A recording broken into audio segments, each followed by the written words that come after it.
Alright, we're going on a trip. I have decided to walk and or slash hitchhike to Hanoi. We are currently 46 miles away, so I think I can do that in 3 days pretty easily. I'm in no rush, and yeah, I'm looking forward to doing some like urban camping stuff. And the reason I'm leaving in the night is because I want to try and kind of become a bit of a nocturnal creature here, and do all my walking at night when it's cooler and sleep during the day.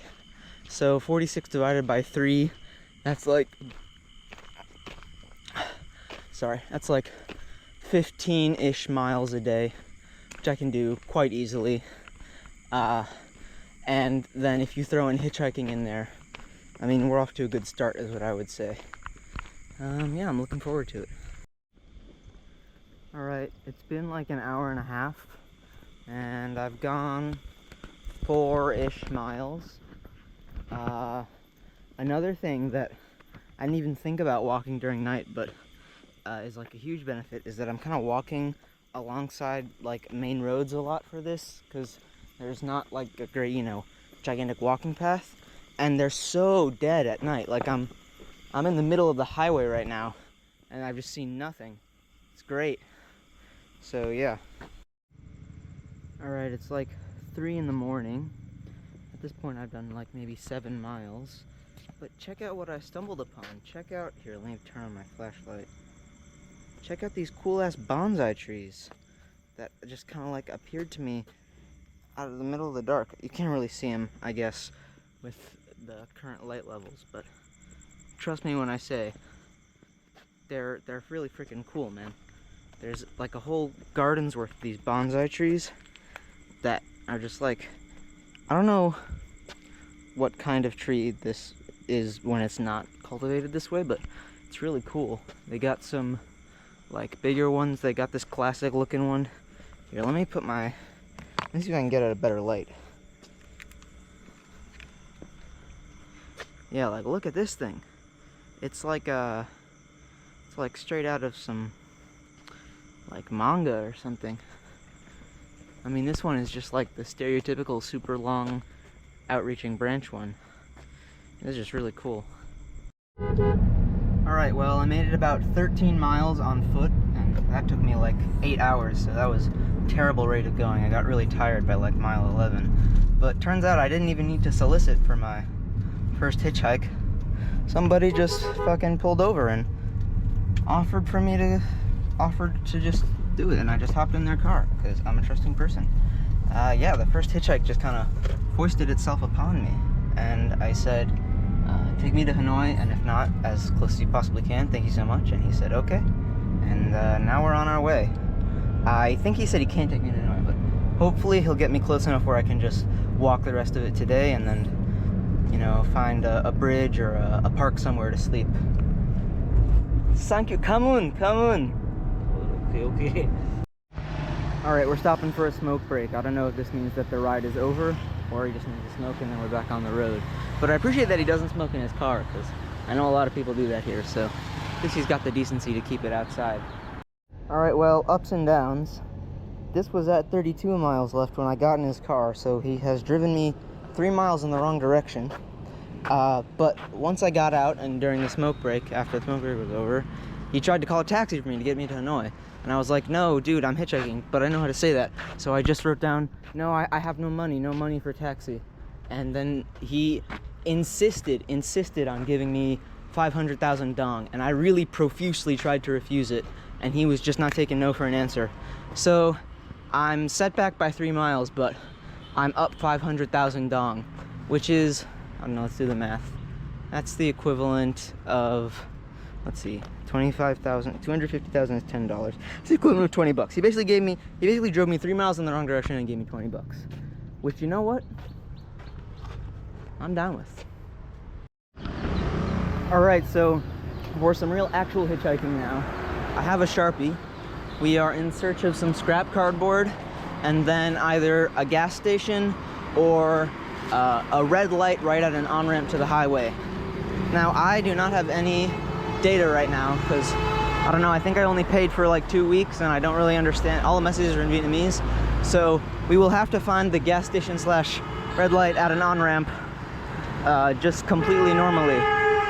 The cardboard I think won't be too difficult though. I'm sure I can find somewhere, some scrap lying around here somewhere. All right, we have our beautifully calligraphied sign. I actually put quite a bit of effort into this. And lucky for us, I just kind of stumbled onto it. Right here is our red light right onto a highway like ramp thing. So I think I'm just gonna post up at the light with this and yeah, hope I get picked up.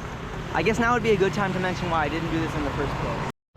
So the reason I didn't want to hitchhike from the get-go is because I wasn't sure how many people would pick me up, first of all, because I'm a white foreigner, but more importantly, like the ratio of cars to motorbikes is crazy. There's a lot, it's like 70-30 more motorbikes than cars, and it's illegal to ride a motorbike without a helmet, and my backpack is really heavy and unbalanced, and it will make balancing a motorbike really, really difficult. So I was worried that if I tried this, I would just get a bunch of motorbike-alists and not any cars, and they would be like, no, we can't let you on. Like they would stop for me, but then they changed their mind.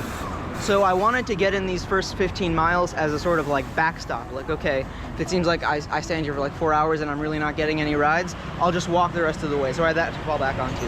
And if I get a ride, then great, then I've cut out some time. So yeah, I think we just go for it.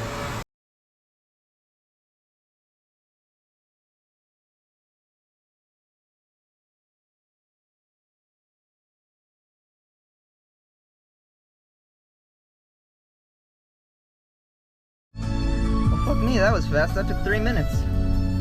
Thanks, guys. This is probably the most cramped car I've ever been in, and nobody is wearing a seatbelt. It's pretty rad, though. Free ride to Hanoi. Fuck me, man. They offered to pay for my lunch and eat lunch with me, but they wanted to eat duck, and I can't eat duck.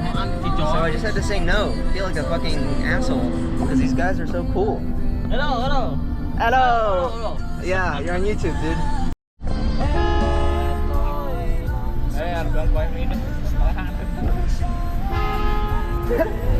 This guy is singing along and he is honking.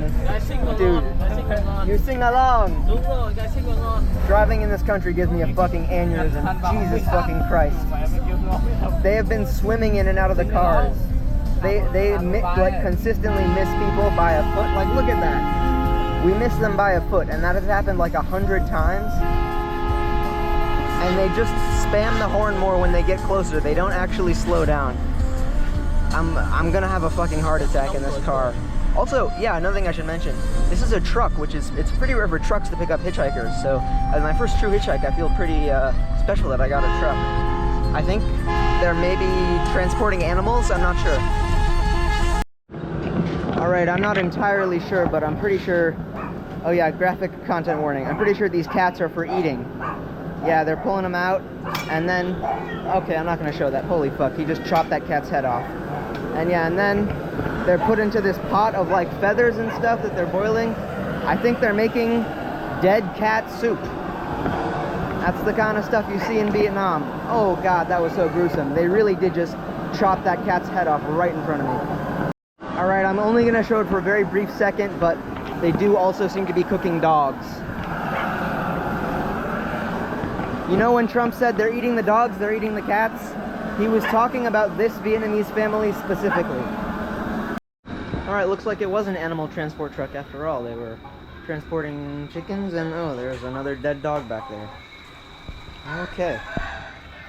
Yeah, I should have mentioned that this family that I'm like just hanging out with right now, the two people that were giving me a hitchhike ride, they said like, stop here, we need to wait here for like an hour or so to do some work, and then we can take you all the way to Hanoi.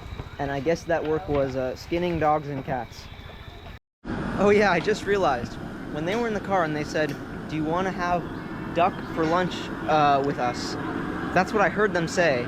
But what they actually must have said is, do you want to have dog for lunch with us? Which is, you know, for an American, an entirely new question. I do want to clarify that I'm actually pro cat and dog consumption. because I think Americans are super hypocritical when it comes to the animals they choose to believe as cute and as not cute and like edible. Like hogs and cows are just as smart and even smarter than cats and dogs, and they can have just as much emotion and care and love. And so I think that it's only fair that we're not hypocritical and we eat cats and dogs too. My distaste, my discomfort came from the fact that these were not at all clean kills. They were basically taking a dull, rusty knife and kind of like with a whack aiming somewhere near the neck, and you know, these cats are still meowing in pain. Clearly some of them are still alive as they're being boiled and as they're thrown into the duster. The dogs seem to be like a quick kill. I think they do that with a gunshot because it's like a very clean circular wound. But yeah, I wish there had been like, you know, more of a clean kill so that the animal was not suffering. Dude, I've never felt so fat in my fucking life. I stepped on their animal scale and it maxed out. Now, granted, I'm carrying probably about 15 pounds of stuff worth in my pockets, so it was already gonna be like heavier than I should be, but still, Jesus fucking Christ, they put like cows and stuff on this. I'm not that fat, holy. Alright, I'm hanging out with the kids now, and I'm totally stealing their snacks. This is like raspberry Twinkie, I think. Alright, music's blasting and we're finally on our way to Hanoi. After that crazy interlude. I will say that interlude would have given lesser Americans nightmares. I am of strong will and indifference. But yeah, most Americans would be seeing that in their dreams for years to come. Okay, so update. Those guys brought me about 15 miles closer, but I'm still about 20 miles off. And they suggested that this street corner here would be a good spot to solicit for more hitchhiking. I want, personally, a red light. I think that's important. So I'm just gonna, but they said Hanoi is just straight this way. So I'm just gonna walk down this way until I find a red light. Alright, good news, bad news time. Good news is we made it to Hanoi, and I actually kind of misjudged the distances a little. We're only 8 miles away from where I want to be in Hanoi. Bad news is, that's as the crow flies, and there's a big river going through the heart of Hanoi, and where I need to get on foot is actually going to take 22 miles, and it would be a lot quicker if I was in a car, but the bridges are only for cars. There aren't a lot of pedestrian bridges over this room, so I kind of have to go all the way, take a big detour out of my way to reach this pedestrian bridge. So I think I'm going to try and hitchhike just to this spot 8 miles away. It's just over the bridge. It's called West Lake. Alright, these very nice guys whose doorstep I was camping out on because of the rain have very kindly offered to make me some noodles. So that's lunch sorted. I can't believe it's only lunch. This day has been so long. Okay, dude, these guys think that the fact that I'm hitchhiking, they think the fact that I'm hitchhiking is the funniest shit ever. They just keep holding up my sign and like taking pictures of it and then laughing. And then they've done that like on repeat for like 7 times in a row now. Now, admittedly, I do look kind of ridiculous right now because the hair kept getting in my way when I was slurping the noodles. So they also were kind of laughing at that, the headband tie back. But still, they find the fact that I'm hitchhiking like inordinately funny. Okay, what's your name? My name's Hui. Okay, dude, this guy's been a lifesaver. He's told me all the stuff I need to know about this train station. It's 24/7. He has the best English of anybody I've ever met, and he just loves my YouTube series. He thinks I'm crazy. I'm having a lot of fun talking to him. It's good to be able to talk to somebody in English. Dude, this guy's awesome. Dude, what a crazy day today. I just want to like recap it a little bit because it was so insane.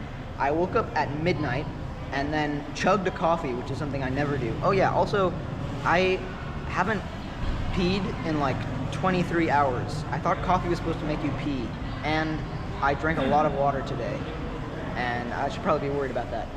But I woke up at midnight, and I walked for 8 hours, and I got 13 miles away, and then it got too hot to keep walking, so I decided to start hitchhiking, and before I could even make a sign, a hitchhike was foisted upon me, and a guy came up and offered me to give me a ride, but he gave me a ride 3 miles in the wrong direction. And then when I told him I didn't have any money for a taxi, which wasn't true, I just wanted to hitchhike and I didn't know how to say that, he insisted on giving me $20. So I'm net up $20 for the day because I haven't spent anything. And then I made my sign and I got an actual real hitchhike within like 3 minutes, the first one of my life. And it was with a truck, which is super rare. Usually you don't get trucks giving rides, it's just cars and bikes. And asked, hey, do you want to eat duck with us for lunch? And I had to say no. And then when they said, we can't take you to Hanoi, but we'll take you to Ninh Binh, and then we'll take you to the highway to drop you off so you can keep hitchhiking to Hanoi. And we just need to stop off in Ninh Binh first. And then we went to Ninh Binh, and I found out that they didn't say duck, they said dog, because their truck was full of dead dogs and cats, which I then received a crash course in how to skin and cook in the best way possible, which was an experience.